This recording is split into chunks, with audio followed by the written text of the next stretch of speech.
Welcome to The Explainer. Today we're going to explore a deeply fascinating and frankly kind of terrifying corner of the DC universe. We're diving headfirst into the brutally pragmatic world of Batman's contingency plans for the Justice League. Look, if you think you know the Caped Crusader just as the brooding hero who cleans up the streets of Gotham, well, prepare to see a whole new, intensely calculating side of him.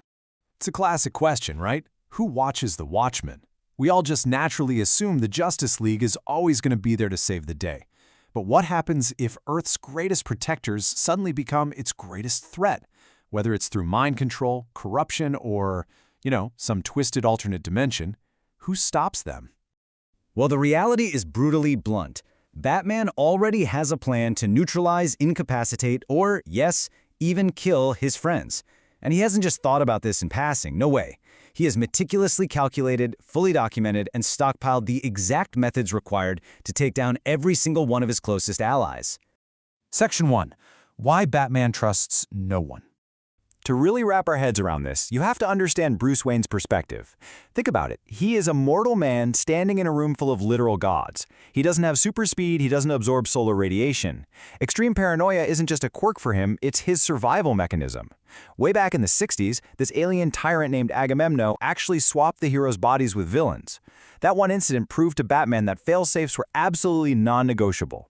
That paranoia built up over decades, culminating in the creation of the infamous Tower of Babel database in the 2000s, and it eventually set the stage for the catastrophic dark multiverse events in the 2010s. Section 2. Taking down the gods. Let's get into the surgical breakdown of these highly specific protocols. Okay, let's dive into this. Batman's core strategy is actually kind of brilliant. He relies on twisting a hero's greatest strength right into their ultimate weakness. Take the Flash, for example. His entire power is his connection to the Speed Force. Batman's counter? A specially designed Vibra bullet shot directly into the back of his neck. It doesn't just stop him, it induces epileptic seizures at the speed of light. He literally weaponizes the Flash's own speed against his biology. And then there's Superman. The horrific genius of this plan is honestly hard to overstate. Batman engineered a synthetic red kryptonite that essentially renders Superman's skin completely transparent.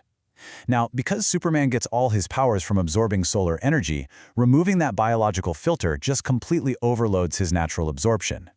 His super senses become totally overwhelmed, locking him into this paralyzing, agonizing sensory overload trap.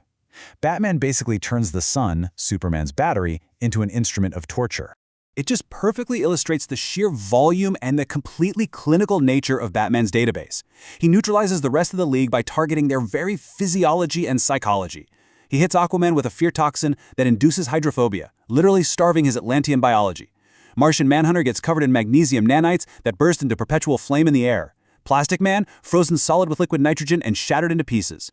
He traps Wonder Woman in a virtual reality deathmatch until she exhausts herself to death and uses a hypnotic suggestion on Green Lantern to make him think he's blind, making his ring useless. It is a terrifyingly comprehensive catalog of vulnerabilities.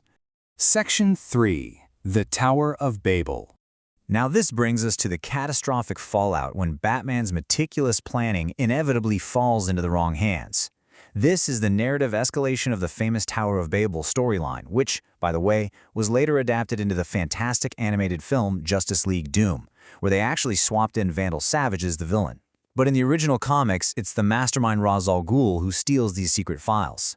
His League of Assassins deploys all of Batman's traps simultaneously. It's a sweeping strike that neutralizes Earth's defenders in an instant. With the heroes down, Ra's unleashes a global signal scrambling all written and spoken human language, creating a literal modern Tower of Babel. Now, what's really interesting about this slide is the sheer fracture it causes within the team once they barely survive the attack. They literally hold a vote on whether to expel Batman from the JLA. Wonder Woman, Plastic Man, and Aquaman vote to kick him out. They feel totally betrayed, and you can't really blame them. But Flash, Green Lantern, and Martian Manhunter vote to keep him, because they actually understand his pragmatic reasoning. It ends in a dead tie, forcing Superman to cast the tie-breaking vote. But Bruce, ever the master strategist, already knew exactly how Clark would vote, and he just walked out before the result was even announced. Section 4. Stopping the Dark Knight. So, the crucial point is, how do you stop Bruce Wayne himself if he goes rogue? Seriously, ask yourself, how do you stop a man who has planned for literally every possible physical scenario? I mean, you definitely can't outpunch him. You definitely can't outgadget him. So what is his true vulnerability? While Batman fights gods with science and strategy, his own fatal weakness is his deeply unresolved trauma. The only plan that truly works on him is distraction through sheer grief. During the Tower of Babel breach, Ra's al Ghul didn't even try to attack Batman physically. Instead, he had his assassins steal the exhumed bodies of Thomas and Martha Wayne. By dangling the resurrection of his parents over him, Ra's completely shattered Bruce's operational focus. It's tragic, really. The ultimate armor is bypassed just by hitting the child in the alley. Section 5. The Dark Multiverse Nightmare. We know Batman's terrifying plans are ultimately held in check by his strict moral code. But what happens when that intellect is completely unchained from morality? Well, you get pure cosmic horror, the Batman who laughs. From the Dark Knight's Metal storyline, this is a version of Bruce Wayne from the Dark Multiverse who is infected by a specialized Joker toxin. He has 100% of Batman's tactical genius combined with 100% of the Joker's total lack of morality. He is the living, breathing nightmare realization of the contingency plan concept gone completely hopelessly rogue. Let's move to and see how this builds, because as if that wasn't terrifying enough, during the Death Metal storyline, this villain's brain is eventually transferred into a body possessing the reality-warping powers of Dr. Manhattan. He literally becomes the Darkest Knight.